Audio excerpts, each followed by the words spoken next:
Start our class 5 subject SST। Previous lecture में हमने आपको चैप्टर 8 एक्सप्लेन कर दिया था और उसका बुक एंड कॉपी वर्क भी राइट करवा दिया था। आज हम लोग स्टार्ट करेंगे चैप्टर 9। चैप्टर 9 का नेम है आवर इन्वायरमेंट। तो आज हम लोग अपने इन्वायरमेंट के बारे में पढ़ेंगे कि इन्वायरमेंट क्या होता है, ये किससे किससे मिलकर के बना होता है। Till now we had known that environment includes air, sun, atmosphere around us and many more other things। हम लोग को पता है कि जो हमारा environment है वो air, sun, atmosphere and many more other things से मिलकर के बना हुआ है। Now we shall study about environment in a new way। तो आइए अब हम एक नए तरीके से अपनी environment के बारे में स्टडी करते हैं। Such as we know that all the living and non-living things we see around us are seem to be affected by rain, heat or cold etc। हम लोग ये जानते हैं कि यहाँ पे हमारे इन्वायरमेंट, तो यहाँ पे हमारी पृथ्वी पे हमारे इन्वायरमेंट में बहुत सारे living and non living things जो होते हैं चारों तरफ पाए जाते हैं और ये रैन, हीट एंड कोल्ड के थ्रू क्या होते हैं, अफेक्टेड होते हैं। And we can properly say that all the living and non-living things on the earth make up its environment। और हम ये कह सकते हैं कि लिविंग और नॉन लिविंग थिंग्स आपस में मिल करके प्रॉपरली क्या करते हैं, आपस में मिल करके क्या बनाते हैं, इन्वायरमेंट को बनाते हैं। The non living things part of the environment includes 3 main parts. Non living things जो होते हैं वो इन्वायरमेंट के 3 मेन पार्ट्स हैं। The atmosphere, the hydrosphere and the lithosphere. Atmosphere, hydrosphere and lithosphere जो हैं ये इन्वायरमेंट्स के 3 मेन पार्ट्स हैं। The atmosphere is the layer of oxygen. Atmosphere जो होता है वो ऑक्सीजन का लेयर होता है। एटमॉस्फियर में ऑक्सीजन गैस पाया जाता है and other gases that surround the earth. और अदर गैसेस जो होती हैं वो हमारे अर्थ के चारों तरफ पाई जाती हैं, हमारे अर्थ को चारों तरफ से घेरे हुए हैं। All the oceans and other water bodies on the earth make up a hydrosphere। और other oceans and water bodies जो हैं वो मिल करके क्या करते हैं, हाइड्रोस्फीयर को बनाते हैं। अर्थ पे हाइड्रोस्फीयर को क्या करते हैं, बनाते हैं। The lithosphere consist of the rocks and soil on the surface of earth. और लिथोस्फीयर जो होता है वो किससे मिलकर के बनाता है, रॉक्स एंड सॉइल से मिलकर के बनाता है, जो अर्थ का क्या होता है, सरफेस होता है। Plants, animals and human beings depend upon each other as well as the non-living parts of the environment to survive।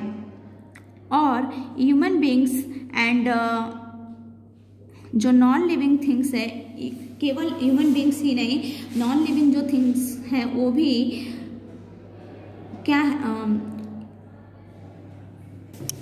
Plants, animals and human beings जो हैं वो एक दूसरे पे क्या है, डिपेंड होते हैं। और ये नॉन लिविंग थिंग्स पे ही क्या होते हैं, डिपेंड होते हैं, जो जिससे कि वो इन्वायरमेंट में क्या कर सकते हैं, सर्वाइव कर सकते हैं, जीवित रह सकते हैं। The biosphere is the part of the environment where living things can survive.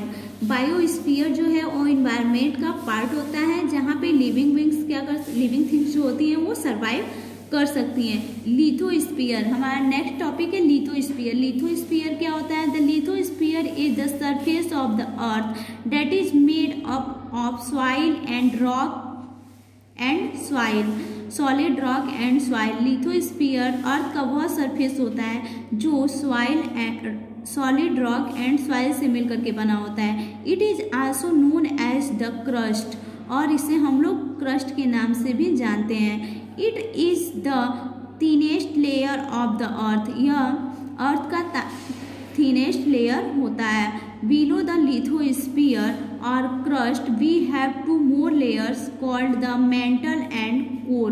और लिथोस्फीयर के नीचे 2 और लेयर पाए जाते हैं जिन्हें हम लोग मेंटल और कोर भी कहते हैं। The mental is the middle layer which is thicker. Mental जो होता है वो मिडिल लेयर होता है और ये कैसा होता है, थीकर होता है, ठीक होता है, मोटा होता है। Than the crust but thinner than the core. लेकिन जो क्रस्ट होता है ये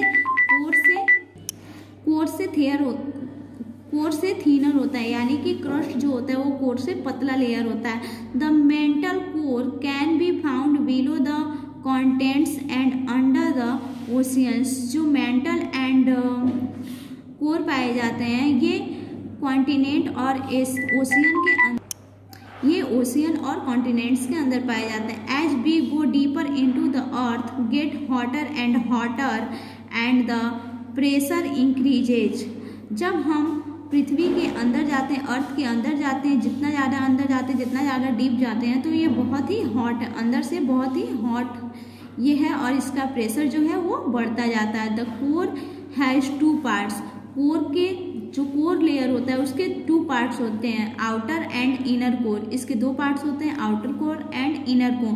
the outer core is liquid and the inner core is solid. जो आउटर कोर होता है वो लिक्विड होता है और जो इनर कोर होता है वो सॉलिड होता है। तो ये देखिए ये हमारा अर्थ है और हमारा अर्थ है ये 3 पार्ट में डिवाइड होता है।